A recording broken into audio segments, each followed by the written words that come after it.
creo que un papá o mamá que esté presente va a ser la mejor alternativa para pues una educación sana en el niño, ¿no? ¿Qué le hace más daño al desarrollo de un niño? ¿Un padre autoritario o un padre que no pone ningún límite? Los niños aprenden por imitación, el lenguaje, la forma de caminar, la forma de expresarse, la forma de pensar incluso. Si un papá es agresivo, que no sabe resolver conflictos de forma pacífica, pues el niño también va a exactamente. ¿Cómo crees que podemos vivir mejor?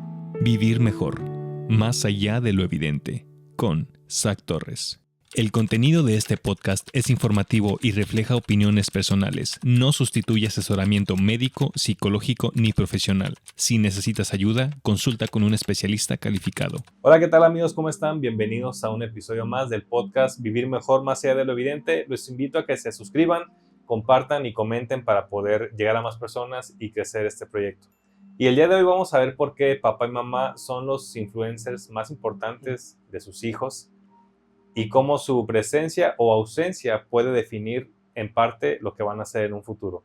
Y para eso nos acompaña el día de hoy el doctor Luis García, doctor en educación. Luis, ¿cómo estás? Bienvenido. Hola, Zach, muy bien, muchas gracias. Gracias por la invitación. Al contrario, gracias a ti por darte este tiempo y la información que nos vas a compartir. Luis, ¿gustas darnos un breve resumen de la preparación que tienes? Por supuesto. Bueno, lo repito, mi nombre es Luis García. Yo actualmente trabajo en educación. Me dedico directamente y de tiempo completo a la educación. Soy en principio licenciado en educación primaria. Tengo una maestría en psicopedagogía y actualmente termino un doctorado en educación. Dentro de mis funciones, más que nada, pues es justamente la atención de tanto niños como formador de formadores. Y pues dentro de estas mismas funciones, el trabajo con niños específicamente, pues radica mucho el trato, la atención, la comprensión y de alguna manera pues la guía hacia padres de familia. Ok, excelente. Y por ahí te voy a hacer unas preguntas que nos mandaron los seguidores de acuerdo obviamente a este tema. Por supuesto. Y la primera es, ¿cómo influye la figura de la madre y la del padre de manera distinta? ¿Son roles intercambiables o se complementan? Bueno, pues en principio históricamente había una diferencia muy grande, ¿no? Por lo regular y de forma tradicional el papá era el que proveía, la mamá era la que se quedaba a educar en casa, la que pues fungía como esta formadora de la niñez, ¿no? Sin embargo, actualmente creo que estos roles ya no están tan marcados. Creo que la actualidad y sobre todo las formas de vida del nuevo siglo nos han llevado a que mamá y papá cumplan un rol totalmente indistinto, ¿no? Pueden haber familias en las que, por ejemplo, el papá es el que se queda en casa, mamá sale a trabajar, o puede incluso haber casos en los que no haya uno de los dos, que no esté mamá y que no esté papá, ¿no? Entonces, si bien es cierto, antes era muy marcado esto, ahora pues realmente no hay un rol establecido totalmente, digamos, claro, ¿no? Lo que sí es importante decir, y sobre todo aquí quiero hacer mucho énfasis, es que lo importante tanto no es si el papá o la mamá cumplen una función específica, sino que al final del día, pues cumplen la función de educadores, ¿no? Y por educadores me refiero a las personas que comparten tiempo con los hijos, que están ahí con ellos, que los abrazan, que les dan amor, que les dan calidad, que les dan tiempo, que se preocupan por ellos. Y este rol, pues indudablemente lo puede llevar a cabo un hombre o una mujer sin distinción de género.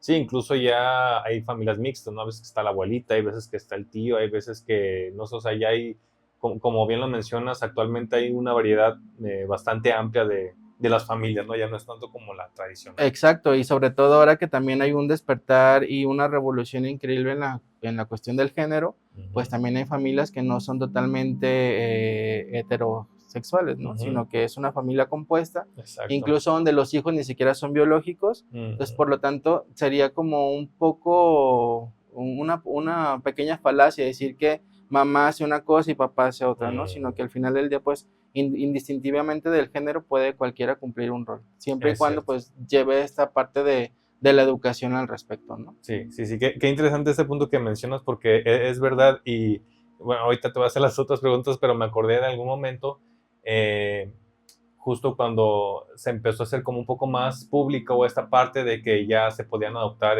hijos en matrimonios del mismo sexo, etcétera, y dije, órale, qué chido, pero se empezaron a hacer, pues como en todo, ¿no? Temas polémicos, marchas, como que en contra de, pero yo dije, a ver, si ellos o ellas, ya sea hombre, hombre, mujer, mujer, le pueden dar un hogar, una familia, amor, educar a un niño que no tiene y que lo necesita, porque desafortunadamente los niños que están en albergues o en orfanatos, pues no es la mejor vida la que tienen, ¿no?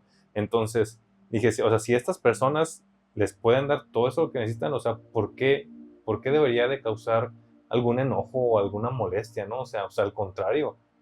Creo que tiene que ver mucho con esta parte en la cual como sociedad nosotros no estamos acostumbrados a ver este tipo de familias. Uh-huh. Si nos vamos a revisar, imagina en otros países, en otros contextos, pues es una situación que tal vez también esté un poco invisible, pero que es más factible que ocurra, ¿no? En países sobre todo europeos que tienen una cultura y sobre todo una mentalidad muchísimo más abierta que nosotros como mexicanos. Y no es que estemos atrasados, sino que nuestra propia cultura nos ha hecho ser partícipes de esta forma de vida y de esta forma de pensar, ¿no? El típico macho, el que si eres hombre pues tienes que tener comportamientos sumamente masculinos, si eres mujer tienes que tener comportamientos exclusivamente femeninos y todo lo que de ahí conlleva, ¿no? Sin embargo, creo que al final del día tienes razón en este punto y sobre todo estoy muy de acuerdo en lo que tú mencionas, ¿no? Si al final del día hay pequeños que necesitan o que quieren tener o a lo mejor es necesario que cuenten con una familia, ¿por qué no ofrecérselas una pareja que no sea, pues vaya, necesariamente exactamente digamos, ¿no? un hombre con una mujer, ¿no? Entonces es totalmente válido. Ok, la siguiente pregunta es, ¿qué le hace más daño al desarrollo de un niño? ¿Un padre autoritario o un padre que no pone ningún límite? Digamos, entendiendo padre, madre, cuidador. Pues yo creo que las dos son negativas totalmente. Las dos son extremos, Claro, ¿no? son totalmente, como diríamos, las dos caras de una misma moneda. No puede ser ni totalmente autoritario ni totalmente permisible. Ambas situaciones te dan puntos en contra, ¿no? Para empezar, siendo autoritario, pues generas un niño que reaccione por el miedo, ¿no? Que esté como atento a que si hago esto me van a regañar, si no lo hago también van a regañar, muchísimo miedo. O también puedes generar una persona que sea totalmente agresiva, ¿no? Sucede mucho en las escuelas, por ejemplo, que luego conversando con padres de familia, lleguemos a esta postura contradictoria de decir, es que mi hijo no es así, ¿no? Cuando realmente el niño solemos ser conscientes de que se comporte de una forma en casa y de otra forma en la escuela, ¿no? Tal vez en casa se comporte y no haga nada, se comporte bien y no haga nada por miedo, ¿no? A que dices, por complacer a los papás. claro, dices, me va a regañar si hago esto o no hago nada, ¿no? Como en la escuela, pues no lo ven, entonces genera un niño violento, agresivo, que no sigue reglas, que está frustrado. Lo opuesto. Exactamente, eso es un padre autoritario. ¿Qué pasa con un padre permisivo? Pues genera en el niño una persona totalmente insegura. ¿Por qué? Porque entonces no va a saber si lo que está haciendo realmente tiene que ver con esta parte en la que alguien se preocupa por él o por ella, o inclusive también generas niños que no tengan tolerancia a la frustración, como están acostumbrados a que todo se les dé de manera rápida, inmediata y que todos sus deseos se cumplan al tener un padre permisivo. Cuando le das un no por respuesta, que sucede mucho en la escuela, pues imagínate, ¿no? En la escuela no convive él solo, convive esta personita con muchísimos, exactamente, con muchísimos más. Entonces, tú como profesor, pues tienes que dar siempre un no por respuesta, es necesario, no puedes decirle a todos que claro. Sí, porque a veces son ideas contradictorias, ¿no? Entonces, imagínate esta situación en la cual le dices que no a un niño, que vas a generar, pues una persona que se frustre ante esta idea del no, ¿no? Yo creo que lo más recomendable justamente es en una educación, pues digámoslo, llamémoslo democrática, ¿no? Okay. En la cual, pues obviamente el padre va a ceder ante cosas que pueda ceder, pero las cosas que sean totalmente imposibles, pues evidentemente debe de llevar un no por respuesta.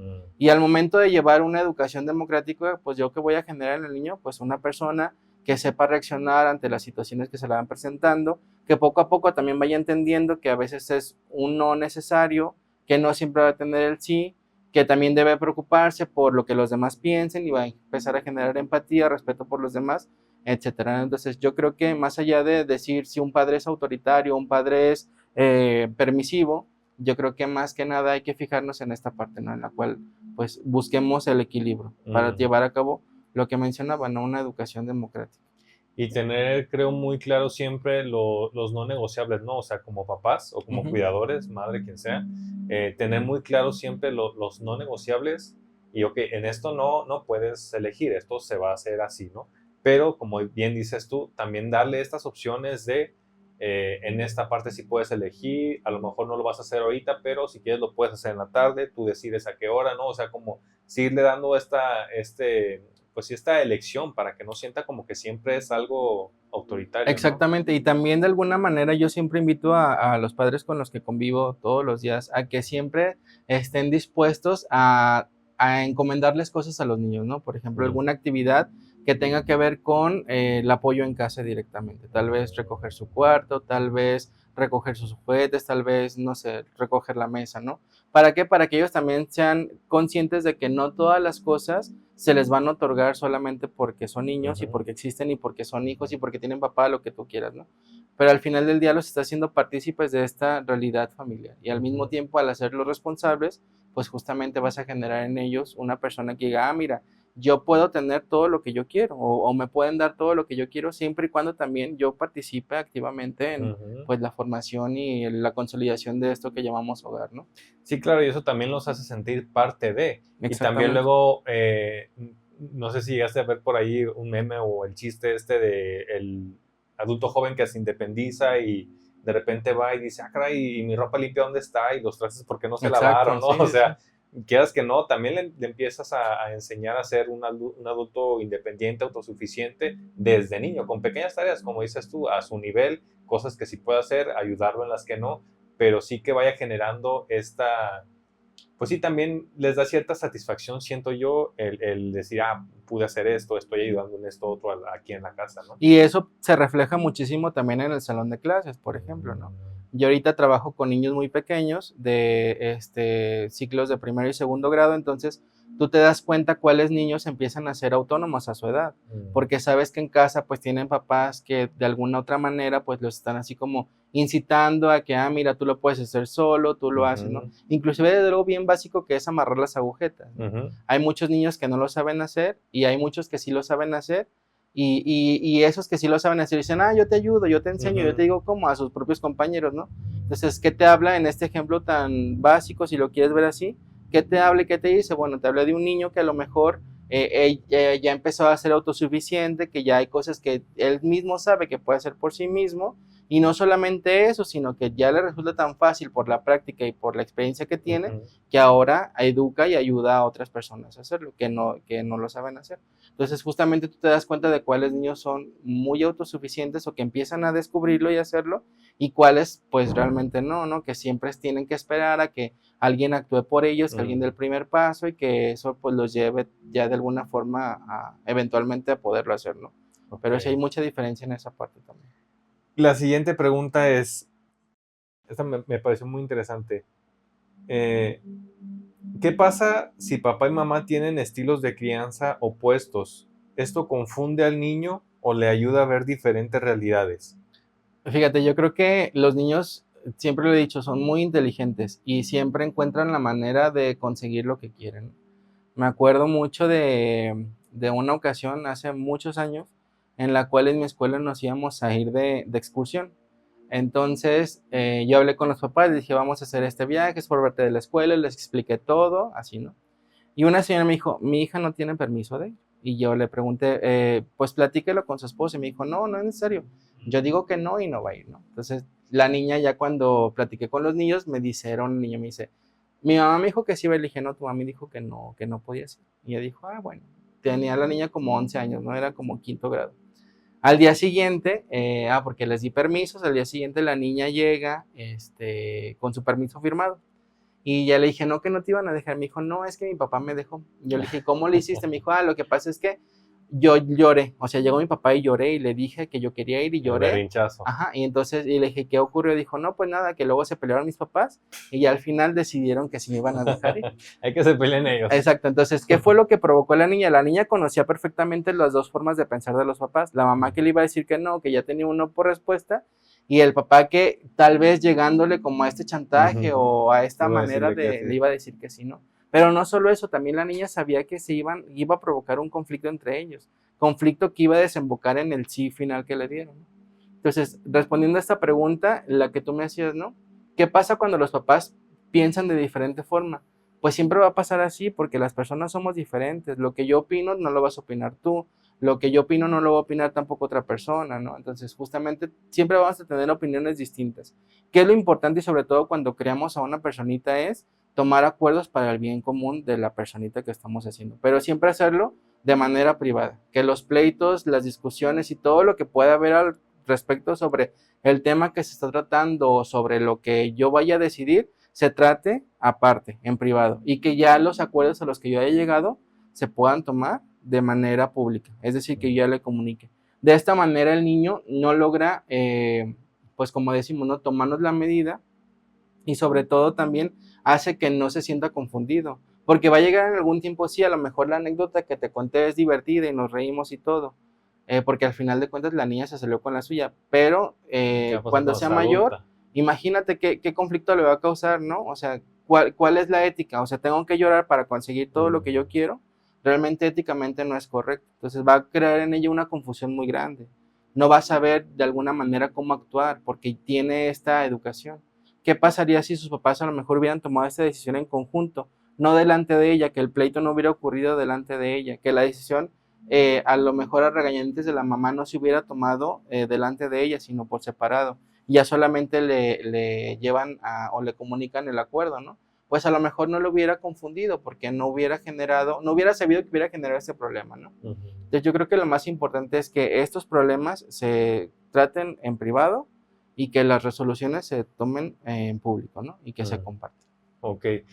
O incluso también digo, creo que lo ideal, no sé, tú me dirás, sería los dos adultos responsables y estables o trabajados o emocionalmente, sí, estables por decirlo así, puedan tener un diálogo y ahí a lo mejor el niño sí puede estar presente, ¿no? Pero que sea eso, que sea un diálogo, no una pelea, no una discusión. Porque creo que de esta forma también, no lo sé, puede el niño entender o aprender que, ok, las cosas o los acuerdos se toman de acuerdo a un diálogo. ¿Qué necesitas tú? ¿Qué necesito yo? ¿Cuál es mi punto de vista? ¿Cuál es el punto de vista de la otra persona? Y en conjunto llegamos a algo, ¿no? O sea, y que entienda eso, que se pueden llegar a acuerdos dialogando y no necesariamente peleando, gritando. Sí, por supuesto, eso sería lo más ideal, pero también hay que tener en cuenta que en esta pregunta específica, ¿no? Y en este caso, mamá y papá generalmente luego pelean mucho por ver quién tiene la razón y ver quién manda en casa, ¿no? Entonces imagínate que el diálogo ya no va a poder ser llevado a cabo de la mejor manera posible, ¿no? Porque ambas partes pues quieren ganar, entonces al final del día el diálogo, si bien es cierto, es una manera muy cordial y sobre todo pacífica de resolver un conflicto, que el conflicto no se entienda como una pelea, sino como una... Exactamente, no hay un acuerdo entre los dos, vamos a dialogar para llegar a un acuerdo,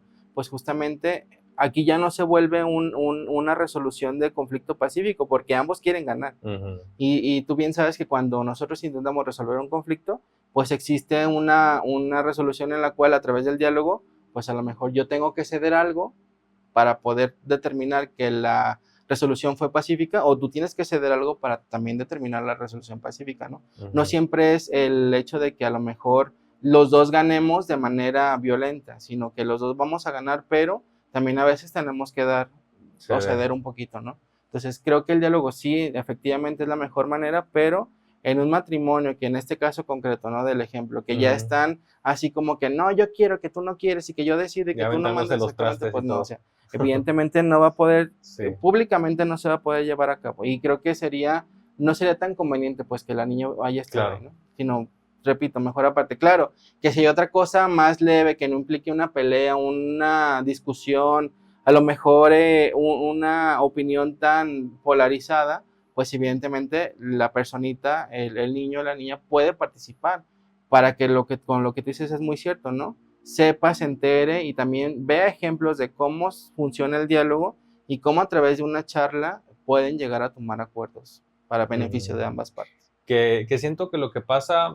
en el ejemplo que nos diste y en muchos otros que puede haber por ahí, en estas ocasiones, o sea, siento que lo que gana pues, es el mero ego de cada uno, ¿no? O sea, si tú estás pensando, es que yo quiero ganar, es que yo voy a tener la razón, yo le voy a discutir hasta ganarle, están dejando los dos a un lado lo realmente importante que es el niño o la niña, ¿no? Justo como decías hace rato al inicio.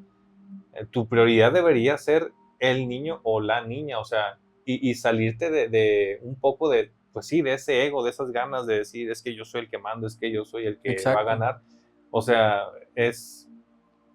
hasta me parece tonto tomarlo desde ahí. O sea, si tú te sales un poco desde ese ego y ves, ok, es por el beneficio de la niña o el niño, pues puedes llegar a soluciones o acuerdos que justo le van a beneficiar más a él o a ella, ¿no? Exacto. Y ya sería como un poco intrincado meternos en más cosas, pero Ujú. existe, por ejemplo, la situación en la cual, ¿por qué la mamá no quería dejar ir a la niña, no? Mm, O por qué el papá, en cuanto la vio llorar, dijo se que sí, sintió ¿no? ¿Por mal, qué? Porque a lo ajá. mejor decimos, bueno, la mamá no la quería dejar ir por la cuestión de seguridad, por la cuestión económica, por mil cosas más, ¿no? Y el papá a lo mejor la dejó ir inmediatamente que la vio llorar porque dijo, no quiero que me esté llorando aquí, ¿no? O Ujú. sea, para mejor que ya no escucharla, le Evitar digo ese que sí. problema. Exactamente, ¿no? Entonces, porque también tiene a lo mejor poca frustración, perdón, poca tolerancia a la frustración de decir, Ujú, no quiero que un niño me esté llorando aquí, entonces mejor ujú, le digo que sí para que ya evitarme de este conflicto, ¿no? Entonces, justamente tendríamos que entender como las razones de cada persona para determinadamente acceder o no acceder a lo que está haciendo la niña, ¿no? Y también la niña, ¿por qué quiere ir? A lo mejor ni siquiera era tan interesante, o a lo mejor porque todos los demás sí, o a lo mejor ujú, para que no dijeran, ah, mira, ella no fue, no la dejaron, ujú. ese tipo de cosas. O sea, sería necesario como profundizar más, pero Claro. bueno, sería como entrar en otro tema totalmente distinto. Pero creo que, y baso mi opinión totalmente en esto, ¿no? En la experiencia de que cuando dos personas toman un acuerdo y que se lo comunican solamente, generan también esta confianza en la persona, ¿no? En la pequeñita, la persona Ujú. pequeñita. Ahora, no sé si es percepción o si tú también lo has notado, este tema de que luego los padres no queremos que se frustren, ¿no? Con poquito que lo vemos que se empieza a frustrar y ya le queremos solucionar. Ya, yo lo hago o ya ahorita no lo hagas, mañana le sigues o no sé, en este caso, ándale, pues sí, ya vas a ir. ¿Es sano para el niño evitarle estos momentos de frustración? No, yo creo que es necesario para ellos también. Me ha tocado conocer a varios papás a lo largo de, pues tengo 10 años trabajando con niños de primaria. Entonces, a lo largo de esos 10 años me ha tocado trabajar con muchísimos niños, ¿no? Desde niños que son, pues que se frustran, ¿no? Y que poco a poco van descubriendo el hecho de decir, bueno, pues ya está así la situación, ¿cómo la resuelvo, no? A niños que realmente por más que haces circo, maroma y teatro y te paras de cabeza y todo, pues Ujú. realmente siguen frustrados, ¿no? Yo creo que es necesario que los niños se frustren. Es 100% importante y súper válido que ellos encuentren dentro de su misma frustración la manera en la cual resolver su conflicto. Claro que como adulto que tienes acompañándolo como papá o desde mi perspectiva y desde mi postura como maestro, evidentemente tienes que darles herramientas para que poco a poco Ujú. vayan encontrando esta manera de solucionar los problemas, ¿no? Pero de que es importante que se frustren, pues sí. Creo que cuando tú evitas que el niño se frustre, le resuelves situaciones que después más adelante, bueno, la vida no es segura, ¿no? Tal vez Ujú. mañana ya no estemos. ¿Y qué vas a hacer? ¿Vas a dejar a un hijo o una persona que no sepa o que no pueda resolver? Porque Ujú. muchos papás dirán, bueno, ya cuando ya él crezca o ya sea Ya adulto, el ya que él lo se resolverá, arregle pero o... realmente no. O sea, ¿cuántos de nosotros no crecimos con papás que a lo mejor fueron sobreprotectores, que todo el tiempo estuvieron así como intentando resolver las situaciones por las que pasamos, para que no nos frustráramos, para que no nos sintiéramos mal, para que no pasáramos esta situación? Y la verdad es que no es sano. No es sano ni para ellos, ni es sano para nosotros como hijos, ¿no? O Ujú. para los niños. ¿Por qué? Porque al final de cuentas, lo repito, no vamos a saber la forma en la que resolver problemas. Tú lo mencionabas hace ratito, ¿no? En el ejemplo de el chico que se independiza y que espera que tenga Ujú. la ropa limpia en cuanto llegue a casa. ¿Por qué la espera? Porque no está acostumbrado o nunca se ha enfrentado a esta situación de lavar su ropa, de cocinar, de planchar, de hacer el aseo, de ir al súper, etcétera, ¿no? Entonces, ¿cómo lo haces? Pues exponiéndote a esa situación, ¿no? Ujú. En el caso de la frustración, pues ¿cómo la vences? ¿Cómo aprendes a decir, ah, lo voy a hacer de esta manera, lo voy a resolver de la otra? Pues justamente enfrentándote a la frustración, ¿no? Y Ok. coincido mucho en lo que mencionas de que, sobre todo en esta época, los papás, muchos, no quiere decir que sean todos, porque también sería injusto decir y Ujú. generalizar, pero varios papás están acostumbrados a que gracias al boom tecnológico y a la sobreestimulación de la Mm. tecnología, justamente dejar que el niño pues haga lo que quiera, que vea lo que quiera. Dale el celular, dale exacto, la tablet. y así ya que... yo también como adulto me libro de 1000 cosas más, ¿no? Uh-huh. Y me ha tocado inclusive casos muy polarizados en los cuales el papá es tan poco tolerante a la frustración de escuchar al niño que le esté pidiendo, que esté llorando, que esté haciendo berrinche, que incluso recurre a otros métodos para poder calmarlo, ¿no? Que no son nada éticos ni nada pacíficos. Pero siempre ocurre, ha pasado. Y es también, pues, el hecho de tener que estar trabajando sobre ello, ¿no? Sobre decir, oiga, pues, vamos a resolverlo, de otra forma distinta. También creo que algo que no ayuda en nada es tener esta perspectiva o esta visión o este diálogo de, para eso te mando a la escuela, para que te eduquen, ¿no? Sí. Que creo que es algo completamente erróneo, o sea, se educa en casa, en la escuela se forman, no sé, cognitivamente, socialmente, hay otras cosas que se van aprendiendo o practicando, pero la educación empieza desde casa, ¿no? Sí, creo que eso que mencionas es súper importante. Si nosotros como padres de familia no entendemos que la educación, los valores, la empatía, la preocupación por el otro, solidaridad, etcétera, se enseña en casa, no voy a esperar nunca que en la escuela lo enseñen, porque realmente en la escuela, pues más allá de que nos dediquemos a enseñar otras cosas, pues realmente eso se enseña como con lo que se puede y de paso, ¿no? Pero creo que la educación más sólida sobre estas cuestiones que menciono se dan en casa indudablemente. Hace poquito antes de pandemia me tocó una situación, yo estaba dando primer grado, y me tocó una situación en la cual 2 niñas traían un borrador igual, idéntico, ¿no? A una se le perdió, no sé dónde ni sé cómo, y la otra pues lo traía, ¿no? Regresando del recreo, la que se le perdió ya traía el borrador, pero era el de la otra niña. Entonces, pues así de que, y es mío y que no es mío, o sea, imagínate, ¿no? Una mentía y la otra era que quería recuperarlo, ¿no? Pero realmente yo esto no lo supe sino hasta que ya investigamos y bueno, se hizo como toda esta casi policíaca, ¿no? La indagación. Sin embargo, yo decía, ¿por qué una niña está tan así aferrada a que es de ella, y a que es de ella, y a que es de ella? O sea, las dos, pues, montadas así como en su macho, decir, es mío, ¿no? Cuando ya al día siguiente va la mamá a platicar conmigo, pues veo que una de las mamás también es muy violenta, muy agresiva. Y digo, bueno, pues, ¿con qué razón, no? Es como un ejemplo, es un espejo totalmente que refleja. Es lo que la niña refleja la emoción y la forma en la que la mamá, tal vez, ha solucionado los conflictos, ¿no? Entonces, porque no olvidemos esta parte, que los niños son espejo de todo, ¿no? Inclusive, por ejemplo, como yo como maestro, ¿no? Y los papás, pues obviamente los niños aprenden por imitación, el lenguaje, la forma de caminar, la forma de expresarse, la forma de pensar incluso. Entonces, si un papá es agresivo, que no sabe resolver conflictos de forma pacífica, pues el niño también va a exactamente, ¿no? Es ejemplo totalmente. Entonces, sí es muy complicado decir que en la escuela se enseñan estas cosas, porque al final del día yo le digo a los papás siempre esto, conmigo solamente están 4 horas, 5 horas máximo, con ustedes están casi 20, ¿no? Entonces, ¿de quién van a aprender más? ¿De quién van a ser más como susceptibles a tomar cosas? Pues de ustedes. Si al final del día ustedes como padres de familia no tienen esta iniciativa de enseñarles este tipo de cosas, el respeto, la solidaridad, la empatía, el apoyo, la comprensión, pues realmente aquí en clases, en la escuela, ¿en qué tiempo se los enseñamos? ¿No? Solo tenemos 4 horas, tenemos como mucha carga curricular que pues compartirles. Entonces, ¿en qué momento también vemos ese tipo de cuestiones? Por más que quisiéramos y por más que lo hacemos, a veces también es imposible, ¿no? Por cuestión de tiempo. Entonces, al final del día, la escuela sí es un lugar para educar, pero no es tan fuerte en esta cuestión de los valores como lo es en casa, ¿no? Ok. Oye, Luis, y a ver si me podrías comentar algo de esto. Ahorita me quedé pensando, ¿de quién van a aprender o a tomar más cosas los niños?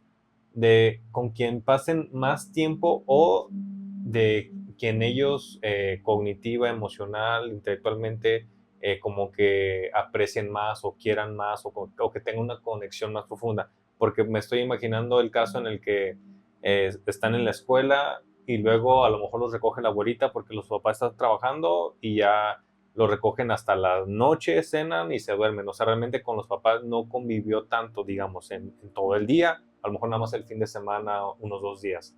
Ahí a lo mejor tomarían más cosas de la abuela, que es en este caso a lo mejor con quien pasan más tiempo, o si los padres o los cuidadores son siempre como, digamos, pues sí, como esa figura importante para ellos. Pues aquí depende, ¿no? Cada persona es totalmente Un distinta y mundo. cada persona sabe de quién absorbe lo que ocurre, ¿no? Por ahí me tocó en una ocasión una mamá de familia, casi era cuando yo empezaba a trabajar en la escuela. Me tocó una mamá que ella trabajaba todo el día, era mamá soltera, entonces trabajaba todo el Ujú. día. Yo tenía a su niña y entonces quien la cuidaba era una tía, Mm. pero tenía muy marcada esta indicación la tía, de que ella no podía decirle nada a la niña, ni regañarla, ni educarla, ni nada. Ah, ya, como Para eso llamarle la estaba la mamá, atención y o sea, cosas así. nada. La Ok. niña era como libre de hacer todo lo que quisiera. Hasta eso era una niña muy, muy bien portada, era muy buena, Ok. era empática, tenía muchos valores, la verdad. Mm. Tenía muchos valores, ¿no? Pero la tía tenía impedido. Ese freno puesto. Claro, o sea, ¿por qué? Porque al final del día para educarla estaba la mamá y la mamá decía, yo soy la mamá, entonces yo la educo y yo decido sobre mi hija, ¿no? Ok. Y yo me preguntaba, ¿y a qué hora lo hace? Porque justamente Ujú. entraba a trabajar temprano, dejaba a la niña, se iba a la escuela, la recogía la tía, toda la tarde la pasaba con la tía, la mamá llegaba en Un la ratito en noche, la noche nada creo que nada más. más para cenar, ayudarla a bañarse, lavarse los dientes y a dormir, ¿no? Ujú. Y al día siguiente. Dice, ¿y a qué horas? Bueno, pues también están los fines de semana, ¿no? Yo pensaba. Pero bueno, indudablemente de quien haya absorbido la niña toda esta parte, porque digo, era una niña muy buena, eh, pues yo creo que era de la tía, ¿no? Pero porque la tía de alguna forma, dentro de su limitante para poderla reprender, educar, guiar, todo esto, pues había encontrado como esta situación para poderla llevar, ¿no? Mm. Entonces creo que al final del día, pues a la mamá la seguía viendo como autoridad y absorbía yo, supongo, algunas cosas de ella, pero yo creo que indudablemente pues de la persona con la que pasaba más tiempo. Al Ujú. final del día, pues uno también como ser humano, con quien pasa más tiempo es de quien aprende como modismos, formas de hablar, Sí. expresión, etcétera, ¿no? Sin embargo, sí creo que pues de todas las personas aprendemos, ¿no? Yo creo que hasta en ese tiempo inclusive de mí aprendía cosas y expresiones y toda esta Ujú. situación. ¿Por qué? Porque pues yo también era una persona con la que pasaba tiempo. Ujú. O si iba, tú lo mencionas, ¿no? Con los abuelitos o con otros tíos o con quien sea, pues de todos aprendía, de todos a agarrar algo. Yo creo que como niños somos muy, muy esponjitas, ¿no? Que vemos algo que a lo mejor nos llama la atención, que admiramos, que nos gusta, que vemos que le sale bien, que nos llama la atención y decimos, ah, pues mira, me lo quedo Ujú. y lo absorbo y lo llevo hasta donde yo quiera llevarlo, ¿no? Entonces, Ujú. creo que si bien es cierto, absorben con quien pasan la mayor cantidad de tiempo, también es cierto que creo que con quien conviven, pues van absorbiendo cositas para ellos, ¿no? Y todo esto, pues al final del día, llega a formar parte de su propia personalidad, ya cuando somos Ujú. más adultos. Ahora, ¿crees que con el tema de las calificaciones, crees que una buena calificación refleja que el niño o la niña está bien en su casa de alguna forma o no siempre es así? Yo creo que justamente pensé que iba a ser una pregunta a lo mejor por otro lado, es decir, que si la calificación respondía que un niño tenía conocimientos, te iba a Ujú. decir, no, eso no. Ok. Pero creo que en esta ocasión puedo decirte que sí. Mm. Cuando un niño obtiene una calificación, bueno, que digamos un número alto, Alto. ¿no? Ajá. Pues de alguna manera u otra va a implicar que un niño está bien, o sea, que hay algo que está funcionando de forma correcta, ¿no? Yo me acuerdo, por ejemplo, cuando yo iba a la primaria, yo era un niño muy enfermizo, entonces duré un tiempo que no iba a la escuela, que falté muchísimo tiempo, ¿no?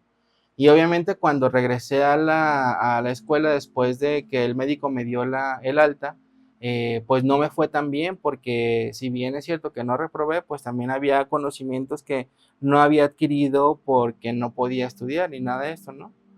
Pero antes la educación era diferente, ahora Mm. es totalmente distinta, ¿no? Ahora la educación se basa más en ver la evolución progresiva que el niño va teniendo a lo largo de un ciclo escolar.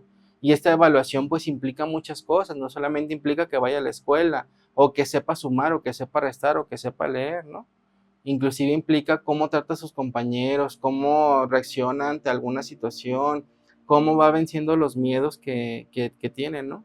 Yo ahorita en este ciclo escolar tengo un niño que yo hablo con su mamá y le digo, me siento muy orgulloso de él porque empezó siendo un niño que a lo mejor lloraba todos los días, ¿no? Y era complicado para él, pues, porque se frustraba mucho, porque no sabía hacer las cosas bien, porque, no, bueno, dentro de su mente decía, es que no lo sé hacer bien, aunque lo hacía bien, ¿no? O él lo quería hacer más rápido, pero a lo mejor había, no sé, que no sabía escribir rápido, ¿no? Entonces, él se frustraba.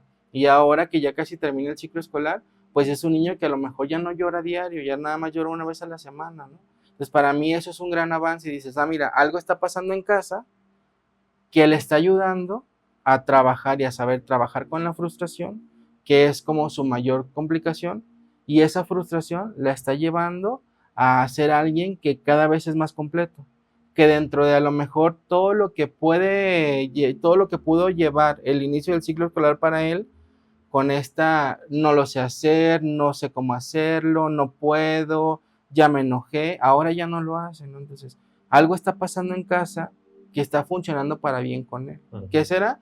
Pues quién sabe, porque no estoy metido en la casa del niño, pero ese es un reflejo totalmente grande, ¿no? Que también es cierto que a lo largo del ciclo escolar, pues sus compañeros lo han ayudado, que yo lo he ayudado, que se le han dado como estos apoyos para que pueda resolverlo, ¿no? ¿Qué pasa con un niño a lo mejor que es muy listo, pero que por X motivo no saca una buena calificación o una calificación alta? Pues entonces quiere decir que está pasando algo, ¿no? Aquí hablamos, por ejemplo, de barreras educativas o barreras escolares, que son estas situaciones en las cuales existe un factor externo al niño que el niño no puede controlar y que eso le afecta, ¿no? Imagínate tú un niño que a lo mejor va a la escuela sin desayunar y que a lo largo del día no come porque a lo mejor no le mandan comida. Pues entonces el niño, ¿en qué va a estar pensando? ¿En la tabla del 2 o en un hot dog? Exactamente, ¿no? El niño va a tener hambre. Entonces, esa necesidad que tiene fisiológica de comer le va a impedir rendir de buena forma, ¿no? Y a lo mejor con el hambre, pues, se despiertan en nosotros otras emociones como la ira, la frustración, el enojo, el no contestarte bien, el sueño inclusive, ¿no? Me ha tocado también en algunos casos en los que un niño se duerme en el salón y me dice, maestro, el niño está dormido.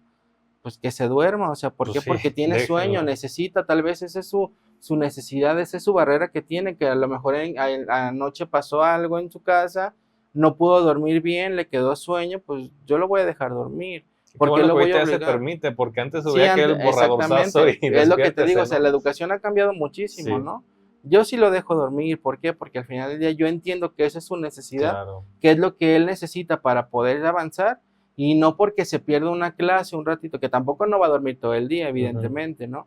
Pero si se pierde un ratito de clase, pues no pasa nada, ya cuando despierte ya se pondrá al corriente. Sin embargo, si yo no dejo que él sacie su necesidad de algo, pues entonces va a ser imposible que avance. Y esta necesidad, pues creo que se genera porque tal vez en casa haya algo que esté ocurriendo, ¿no? Que no necesariamente siempre tiene que ser malo, ¿no? También hay cosas que pasan que les traen beneficios a ellos y que se reflejan muchas veces en calificación. Y que también es cierto decirlo, o sea, la calificación o poner un número no es lo más importante. Si yo como padre de familia veo que a lo mejor mi hijo saca 8, pero el trimestre pasado sacó 7, pues entonces yo como padre estaría contento, ¿no? Porque digo, mira, pasó algo que, que le benefició, ¿no? Por ejemplo, en mi caso concreto como maestro, yo siempre intento estar informando a los papás cómo van los niños, porque sí es cierto, hay una junta cada 3 meses, pero en una junta no puedo atender a 40 padres de familia, entonces yo constantemente estoy informando a los padres cómo van los niños, qué está pasando, qué están haciendo, qué trabajos hicieron, qué trabajos no, para que ellos también vean qué está ocurriendo en el salón, porque al final del día es un espacio donde ellos no los están viendo. ¿Qué ocurre en el salón? Para que entonces, si en el salón todo está saliendo bien, en casa revisemos qué está pasando para que todo salga bien, y cuando las dos cosas estén saliendo bien, quiere decir que el niño pues va a avanzar solito, ¿no? Y va a arrancar solo. Ahora, me quedé pensando, ¿qué pasa si es al revés? Si sacó un 8 y ahora en el siguiente ya sacó un 7, y yo en lugar de hablar con él o apoyarlo, me enojo y me frustro y digo, ay, eres un burro, eres un esto. O sea, parte de esa calificación también es responsabilidad mía como padre o como cuidador, ¿no? Claro, porque ahí te lo repito, ahí está pasando algo Uh-huh. que yo como educador de casa estoy pasando por alto y que no estoy haciendo este énfasis en revisar de qué manera lo puedo resolver. Uh-huh. Y eso ya luego nos toca mucho y como un meme docente es, luego el papá viene a reclamarte a ti que tú no estás haciendo nada, ¿no? Uh-huh. Cuando te dices, bueno, pues yo en mi caso, por ejemplo, digo, aquí está mi informe semanal, ¿no? O sea, aquí está mi informe semanal, cómo va su hijo, entonces, ¿qué está pasando en casa, no? Para entonces determinar por qué el niño está bajando calificación. Pero sí es tener como este equilibrio, ¿no? Tener una educación emocional fuerte en casa para que el niño académicamente también esté, pues, alto. Ahora, para seguir y ya cerrar un poquito con el tema de en casa, ¿qué otras cosas deberíamos de tener en cuenta por echarle un ojo? O sea, ahorita se me viene a la mente, obviamente que estén bien alimentados, que duerman bien, no sé qué otras cosas, que se sientan apoyados, que no estén tan expuestos a pantallas, no sé qué otras cosas nos recomendarías o que podríamos hacer en casa para ayudarles en el desarrollo. Considero que lo más importante es tener un equilibrio en todo, ¿no? Es decir, tener un equilibrio porque tampoco sería como tan sano, ya que ahora están expuestos a esta cuestión tecnológica, que de repente se las quite, o sea, ya no sería sano, ya están acostumbrados, ya forman parte de su día a día. Quitárselo sería lo mejor contraproducente para ellos, pero sí tal vez pudiéramos limitar, ¿no? Bueno, si antes veías exactamente 2 horas, 3 horas de televisión, de videos, de juegos, de lo que sea, pues ahora que sea la mitad, tal vez 1 hora y media y el demás tiempo, tratarlo con alguna otra actividad. Por ejemplo, yo siempre invito a mis papás. Con ellos. Exacto. Siempre invito a mis papás a que tengan alguna actividad extraescolar, no sé, algún deporte, natación, baile, básquetbol. Hasta ir al parque. Sí, o sea, al parque, exactamente. Sacarlos a jugar un ratito, platicar con ellos. Creo que eso es lo más importante. Cuando yo tengo comunicación con mi hijo, lo entiendo perfectamente. Lo entiendo, sé qué está pasando, sé cuáles son sus problemas, porque los niños, a pesar de que sean niños y que a lo mejor minimicemos mucho eso, para ellos su problema del día a día es un problema como el de nosotros, claro, ¿no? A lo mejor pagar impuestos, la renta, ese tipo de cosas. Para su nivel, esa es la tarea que dejaron. O por ejemplo de que, hoy ya mi amiguita me dejó de hablar, ¿no? Entonces, para ellos es un gran conflicto, porque dicen, es mi única amiga, o es mi mejor amiga, porque cuando somos niños todos son mis mejores amigos, ¿no? Es mi mejor amiga, me dejó de hablar, y para ellos les genera una enorme depresión, frustración, y situación de incomodidad del hecho de ya no hablarle a una amiga, ¿no? Entonces, yo como padre de familia, ¿cómo puedo ayudarle a resolverlo? Pues justamente, yo no se lo voy a resolver en primer lugar, lo tiene que resolver mi hijo, ¿no? O mi hija. Pero ¿cómo le ayudo yo como padre de familia? Pues platicando, ¿no? Claro. Sabiendo qué está pasando, a lo mejor diciéndole, mira, yo lo que haría sería esto, pero tú qué harías, ¿no? Como siempre, preguntándole, ¿no? A mí me ayuda mucho recomendarles a mis papás que siempre cuando platiquen con los niños, apliquen esta parte de la filosofía socrática, que es pues preguntarle, ¿no? ¿Tú qué sientes? ¿Tú qué harías? ¿Tú qué piensas? A ver, dímelo, ¿no? Como siempre estarles preguntando ellos qué harían para que también yo como padre vaya conociendo cómo es su forma de pensar y cómo está mi hijo, pues, acomodando su forma de generar los pensamientos, ¿no? De darle solución a estas dudas que existen, ¿no? Y a partir de eso, pues, justamente eso, ayudarle. También creo que hacer actividades en conjunto es buena idea, ¿no? Ver películas, salir de compras, ir al cine, leer sobre todo. Ahí, por ejemplo, luego en estas encuestas internacionales de qué lugar ocupamos en lectura que siempre salimos muy bajo, sí. Pues justamente es porque somos un país que no es lector, pero porque no tenemos de quién aprender este hábito. Sí, no sembramos esto desde chicos. Exactamente, entonces si estamos diciendo que los niños aprenden por imitación, entonces creo que quien tendría que dar el primer paso, pues en la escuela, ¿no? Yo les leo prácticamente diario a mis alumnos, pero repito, o sea, conmigo nada más están 4 horas al día, en casa están más tiempo. Entonces, ¿qué pasaría si el papá, en lugar de ver la televisión o estar 1 hora en el celular? El celular, exactamente, mejor vamos a ponernos a leer, ¿no? Y todos leen juntos, o el papá lee, o el hijo lee, o quien sea lee, pero ahí hay un ejemplo muy Ya palpable. presente exactamente de que alguien está leyendo, que a alguien tal vez le guste, aunque no sea cierto, pues, pero al niño dice, mira, a mi papá le gusta leer, entonces, ¿qué va a pasar? Pues el niño va a querer leer, ¿no? Sí, Va a intentar incluso descubrir. hasta, perdón, si es algo que al que no estás habituado ni en familia y todo, pues ya a lo mejor de principio dices, qué hueva, ¿cómo que nos vamos a poner a leer? Bueno, empieza por una página cada tercer día si tú quieres, ¿no? Porque luego también creo que caemos en eso, que nos queremos ir de 0 a 100. No leo, bueno, ahora me voy a comprar 3 libros y no tenemos que echar en un mes, no sé, por decir algo. Entonces, creo que ayuda mucho cuando uno quiere implementar un hábito nuevo, hacerlo de a poquito.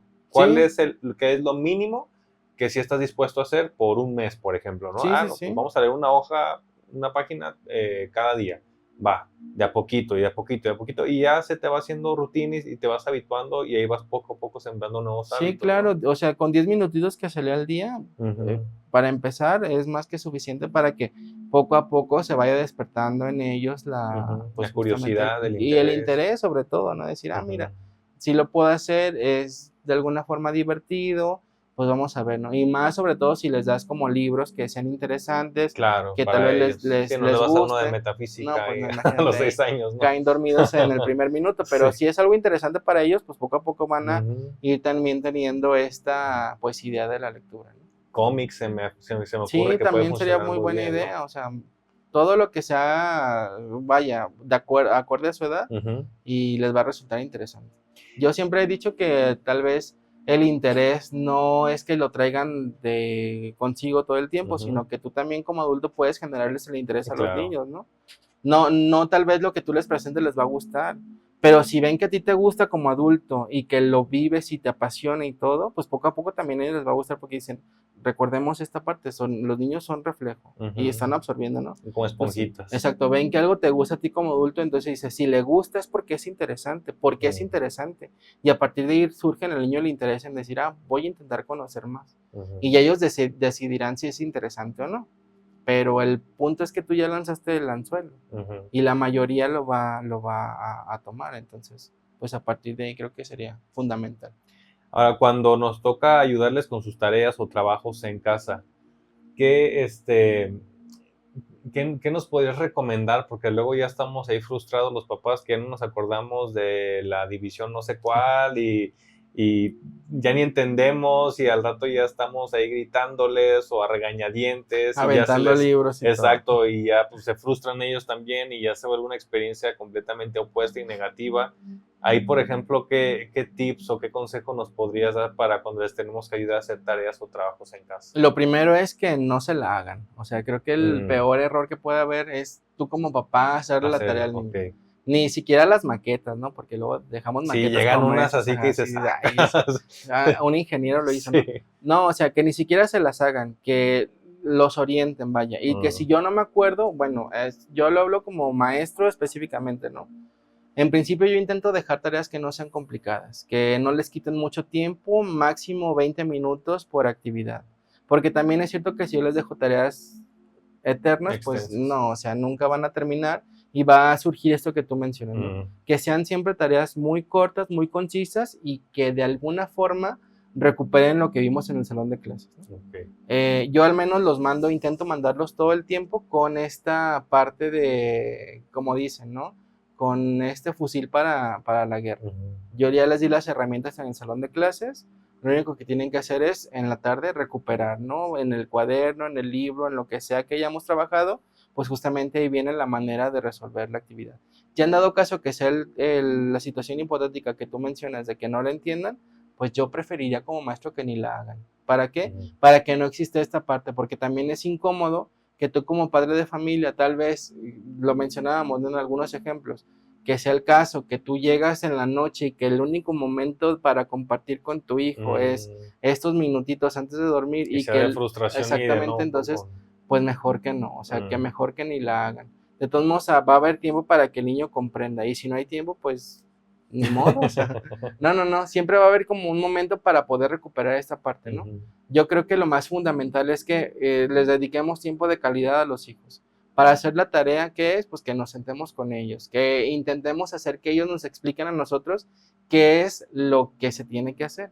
qué es lo que ellos entendieron, qué es lo que ellos comprendieron que se tiene que hacer, qué se hizo en la escuela, que les platiquen qué dificultades tuvieron para poderlo resolver, qué se les hizo más fácil, qué se les hizo más sencillo. Y ya cuando vean que ellos lo están dominando, entonces le dicen, mira, yo lo aplico siempre, ¿no?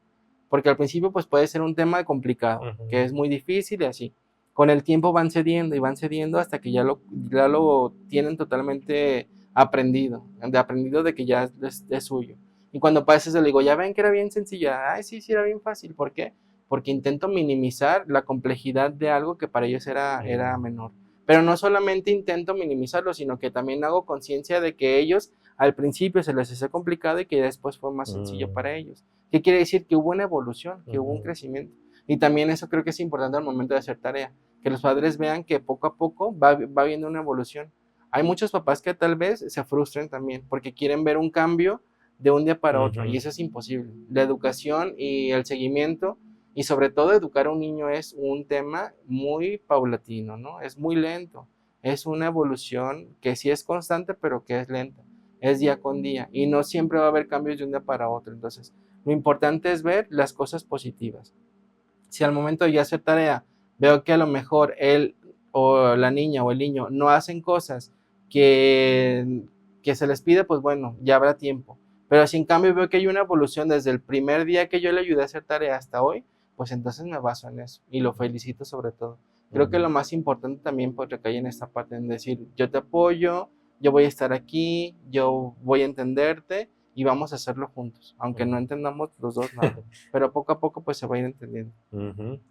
Y también creo que ustedes como maestros tienen un reto muy importante en el aula porque son 30, 40 niños que muchos ni siquiera quieren estar ahí, que la materia que se les está explicando ni siquiera les interesa, que además está con su grupo de amigos, o sea, siento como que tienen todo en contra, pero que luego también se les llega a poner mucha responsabilidad, como justo como decíamos al principio, ¿no? Es que los traigo aquí para que los eduquen, pero no, o sea, ¿qué herramientas o qué técnicas has ido viendo tú que se han implementado, que han cambiado? Por ejemplo, te platico, una maestra de mi hijo el año pasado les metía mucho como el tema de también emocional, ¿no? Respira, ¿qué estás sintiendo? Ok, si estás frustrado, lo sientes en tu estómago, en tu pecho, ahora vamos a respirar en 4, o sea, como que todas estas herramientas también de manejo emocional vi que le ayudaron mucho. Sí, yo creo que esa parte, bueno, ahora indudablemente cuando nosotros íbamos a la escuela, pues había, por ejemplo, materias, ¿no? Y ahora ya ni siquiera hay materias, ahora se llaman campos formativos.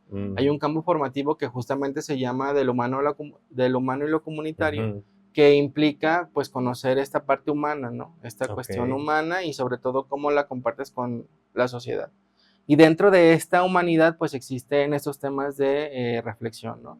La meditación, por ejemplo, yo me acuerdo que yo ahorita estoy trabajando con grados pequeños, primero y segundo, y vienen temas de yoga, ¿no? Entonces, un día salimos, les pedí que llevaran su tapetito, de que nos quitábamos los zapatos y ya estábamos haciendo posturas sencillas de yoga, ¿no? Yo tampoco sé hacer yoga, pero dije, mira, estas posturas las puedo hacer perfectamente y sé que no son difíciles, ¿no?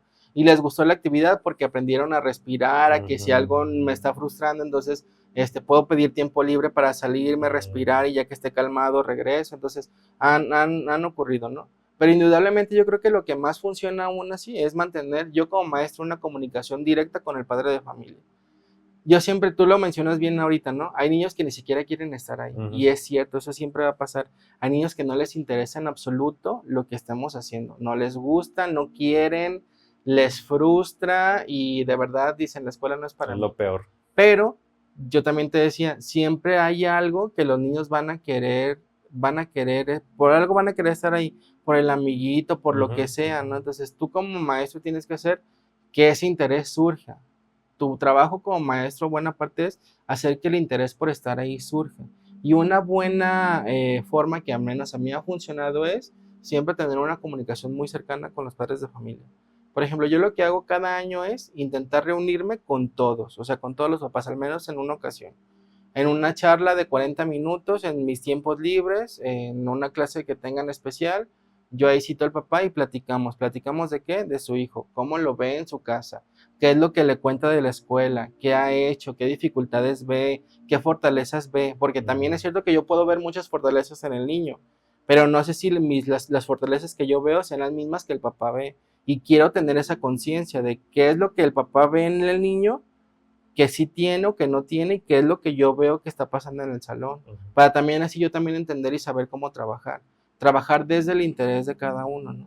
Y es un trabajo súper complicado porque, como tú le dices, ¿no? Son 30, 40 niños, cada persona es un mundo distinto, además vienen de contextos totalmente diferentes, de casas, ¿no? Pero eso a mí me ha funcionado porque cuando el niño ve que tú te llevas bien con el padre de familia, el niño automáticamente también va a querer formar parte de ese vínculo, esa ¿no? pequeña comunidad. Porque él cree, dentro de su mente, él cree que el papá y el maestro son amigos, aunque no es cierto, ¿no? Pero hay una relación diplomática, o sea, nos llevamos bien, con respeto, y sobre todo entendiendo que lo que yo hago y lo que tú haces siempre es el beneficio para el pequeño, ¿no? Pero él lo interpreta de otra forma, lo interpreta como que, mira, se hablan, se ríen, son amigos, entonces él también va a querer formar parte de eso, y ahí ya está un interés, de que tal vez él no quiere ir a la escuela por las materias, pero él sí quiere formar parte de este vínculo que vio que hay entre maestro y padre de familia. Entonces, a partir de ahí hay un interés para el niño, y él va a luchar por formar parte de ese interés. ¿Y qué va a hacer entonces para formar parte de ese interés? Bueno, pues va a intentar poner atención, va a entregar las tareas, va a ir emocionado, porque no sabe qué va a pasar el día de mañana, va a estar como, va a querer participar, ¿no? O no sé, va a intentar descubrir que siempre va a aprender como cositas, y que esas cositas le van a funcionar para otras cosas. Entonces, bueno, creo que esta parte es como fundamental. Sí es cierto que se han implementado muchas situaciones, muchas temáticas, muchos temas nuevos, pero también es cierto que uno como maestro, al menos en este siglo XXI, no tiene que estar alejado de la relación o de la situación de llevar una, relación diplomática con el padre de familia, porque entre los dos van a buscar una mejoría para los niños, ¿no? Sí, completamente de acuerdo. Y hace rato que mencionaste este tema de ser un papá presente, por ahí me acuerdo que vi una frase que, palabras más, palabras menos, algo así como, no intentes ser un papá perfecto, y lo ponen entre comillas, obviamente, sino intenta ser un papá presente, porque ellos se van a acordar de lo que hiciste por ellos, no si les compraste o les diste todo, sino de cómo los hiciste sentir. Entonces eso creo que me parece muy importante, porque luego puede que también nos perdamos en tratar de ser perfectos, de nuevo poniéndolo entre comillas, que pues realmente es imposible, ¿no? Nos vamos a equivocar, vamos a ir aprendiendo también el camino a ser papás, pero creo que si tú le haces sentir a tu hijo o a tu hija que estás presente, que estás para él, para ella, eso va a pesar mucho más que tratar de luego darles todo en bandeja de plata, como dicen, ¿no? Y luego pasa, o sea, porque aunque suena como a meme esta parte de los festivales escolares, hay muchos niños que tú también lo mencionas, no quieren participar. ¿Por qué? Porque les da vergüenza, porque no quieren, ¿no? Pero en cuanto saben que el papá va a ir o la mamá va a ir a verlos, dicen, yo quiero participar. ¿Por qué? Porque va a venir mi mamá. O sea, y los niños lo único por lo que lo hacen es, ni siquiera por calificaciones, porque les puedes decir, si no bailas te voy a bajar puntos. Y ellos dicen, no, pues no me importa, ¿no? Pero saben que el papá o mamá va a ir a verlos. Por ejemplo, ahora que muchas de las familias son así, ¿no? Que mamá y papá tienen que trabajar y que realmente llegan hasta en la tarde y es cuando conviven con los niños, pero saben que ese día los papás van a ir a verlos, o sea, que van a pedir permiso en el trabajo, que van a dejar de hacer sus cosas de rutina, y que ese tiempo lo van a ocupar para ir a verlos. Por eso los niños quieren hacerlo. ¿Por qué? Porque quieren que sus papás los vean hacer algo, porque quieren que estén ahí, porque los quieren ver presentes, ¿no? Y entonces sí es cierto, esa parte es muy cierta. Creo que un papá o mamá que esté presente va a ser la mejor alternativa para pues una educación sana en el niño, ¿no? Sí, muy bien, Luis. Pues ya para ir cerrando, me gustaría preguntarte, ¿cómo crees que podemos vivir mejor? Pues yo creo que en esta parte en la que estamos hablando, sobre todo siendo padres de familia o maestros, que seamos personas que estemos atentas a cómo los niños se van desarrollando. Es decir, cómo vamos vigilando que todo sea sano para ellos, educándolos, permitiéndoles que experimenten cosas, lo que decíamos, ¿no? Que se frustren si es necesario, pero también ayudarles a encontrar herramientas para vencer esa frustración, haciendo ejercicios, estando con ellos, acompañándolos, leyéndoles. Creo que cuando nosotros entendemos más bien cómo funcionan las mentes pequeñitas, qué es lo que quieren, qué es lo que necesitan, y hacemos lo posible por dárselos sin sobreprotegerlos y sin intentarnos quitar de encima, sino hacerlos por amor y por comprensión, es la forma en la que podemos ser mejores. Totalmente de acuerdo. ¿Alguna red social o algún contacto que nos gustes compartir? Sí, me pueden encontrar en Instagram como @luigisomer. Perfecto. De todos modos, por acá abajo en la descripción del video vamos a dejar ahí el link. Y de nuevo, Luis, muchas gracias por haber estado acá con nosotros. Muchas gracias. Y gracias, amigos, por ver o escuchar este episodio y nos escuchamos en el siguiente. Gracias.